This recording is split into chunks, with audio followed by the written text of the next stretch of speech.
জান্নাত মায়ের পায়ের নিচে বলছেন নবী হাদিসেতে।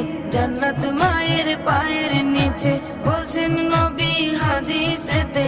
দয়াল নবীর কথা তোমার